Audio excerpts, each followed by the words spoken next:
The Snail and the Whale by Julia Donaldson and Axel Scheffler.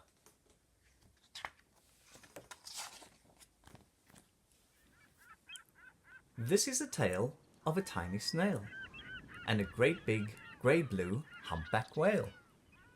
This is a rock as black as soot, and this is a snail with an itchy foot.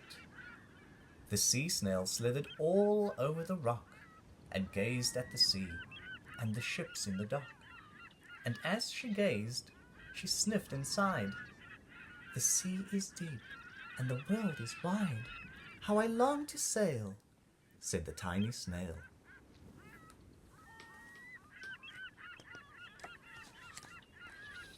These are the other snails in the flock, who all stuck tight to the smooth black rock, and said to the snail with the itchy foot, "Be quiet, don't wriggle, sit still, stay put."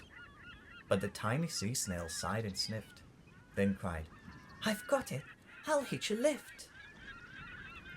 This is the trail of the tiny snail, a silvery trail that looped and curled and said, "Lift wanted around the world."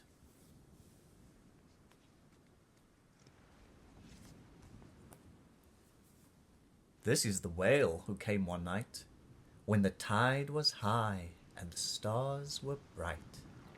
A humpback whale, immensely long, who sang to the snail a wonderful song of shimmering ice and coral caves and shooting stars and enormous waves.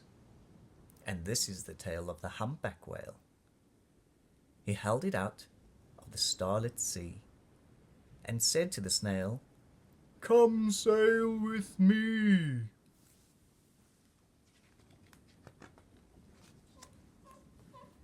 This is the sea, so wild and free, that carried the whale and the snail on his tail to towering icebergs and far-off lands.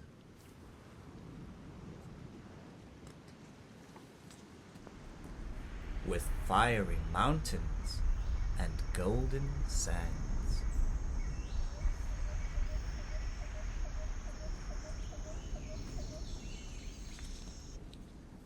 These are the waves that arched and crashed, that foamed and frolicked, and sprayed and splashed the tiny snail on the tail of the whale. These are the caves beneath the waves, where stripy fish with feathery fins and sharks with hideous toothy grins swam round the whale and the snail on his tail.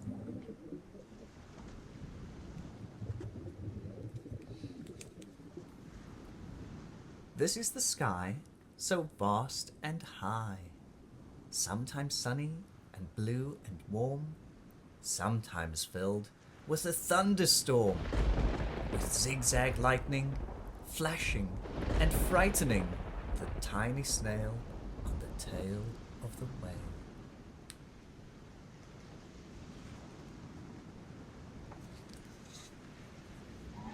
And she gazed at the sky, the sea, the land, the waves and the caves and the golden sand. She gazed and gazed, amazed by it all, and she said to the whale, "I feel so small."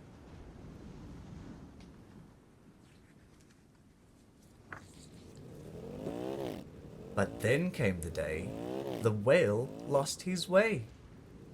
These are the speedboats running a race, zigging and zooming all over the place, upsetting the whale with ear-splitting roar, making him swim too close to the shore. This is the tide slipping away.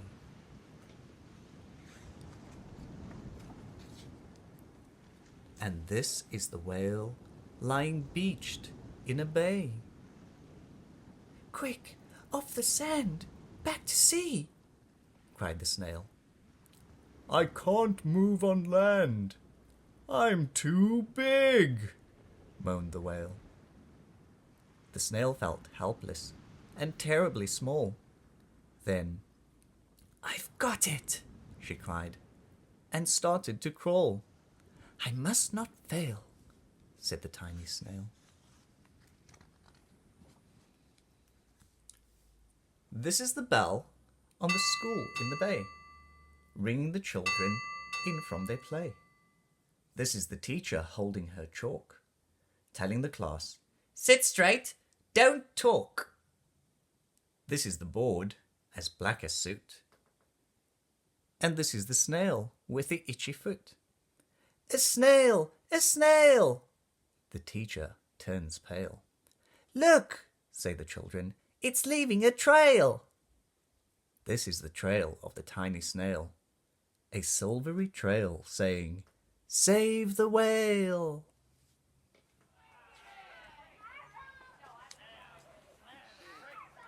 These are the children running from school, fetching the firemen, digging a pool, squirting and spraying to keep the whale cool.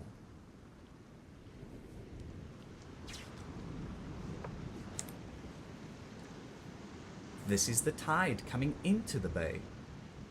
And these are the villagers shouting, "Hooray!" as the whale and the snail travel safely away.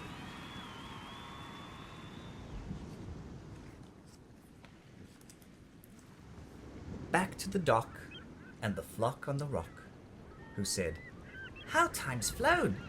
and "Haven't you grown?" And the whale and the snail told their wonderful tale of shimmering ice and coral caves, and shooting stars and enormous waves, and of how the snail, so small and frail, with her looping, curling, silvery trail, saved the life of the humpback whale. Then the humpback whale held out his tail, and on crawled snail after snail after snail.